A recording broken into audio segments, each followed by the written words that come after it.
Assalamualaikum warahmatullahi wabarakatuh. Perkenalkan, nama saya Muhammad Fatih Rizal, NIM 86038459. Pada video kali ini saya akan melakukan praktikum tentang sifat cahaya yang meliputi pemantulan cahaya, pembiasan cahaya, difraksi, interferensi, dan dispersi.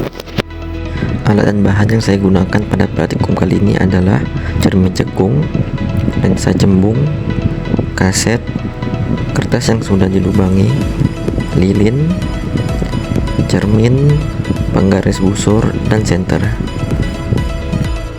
Percobaan pertama, setelah kita menyalakan senter dan mengarahkan ke lubang pertama, hasilnya ketika semua lubang berada pada satu garis lurus, cahaya dari senter dapat melewati semua lubang dan terlihat keluar di sisi depan.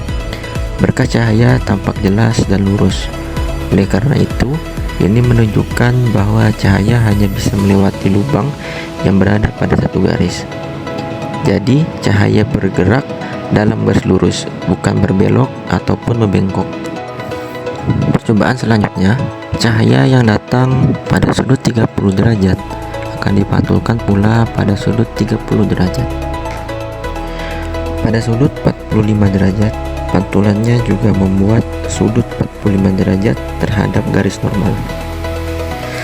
Lalu, cahaya yang datang dari sudut 70 derajat, cahaya yang dipantulkan pada sudut 70 derajat pula.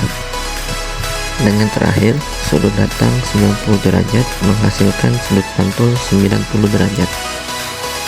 Lalu, coba kita amati bayangan pada cermin datar pada lilin.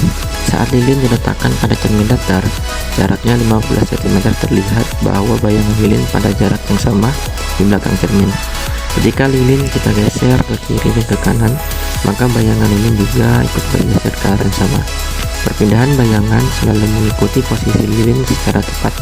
Hal ini menunjukkan bahwa bayangan lilin pada cermin datar selalu memiliki sifat maya, tegak, ukuran sama dengan benda terletak jauh dari belakang cermin.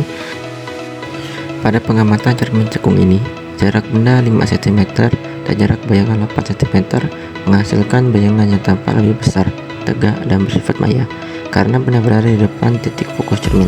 Pada jarak benda 10 cm dan jarak bayangan 4 cm, terlihat bayangan tampak berbalik dan diperkecil, menandakan bahwa benda berada di luar titik fokus lengkungan cermin cekung.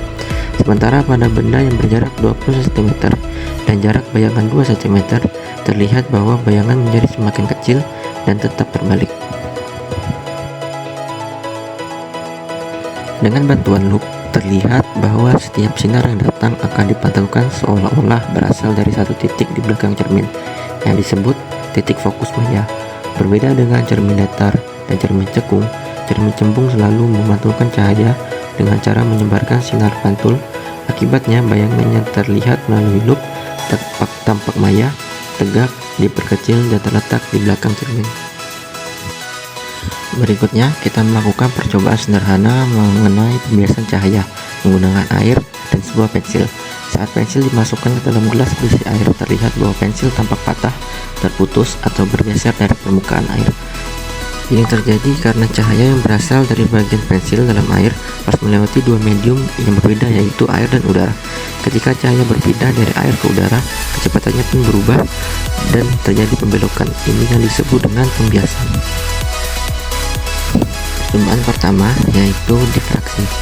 Difraksi kita lihat pada saat permukaan bawah CD ini disinari oleh senter, pantulan cahaya yang membentuk pelangi itu yang disebut dengan difraksi. Difraksi secara umum adalah peristiwa penyebaran atau pembelokan gelombang oleh celah sempit sebagai penghalang.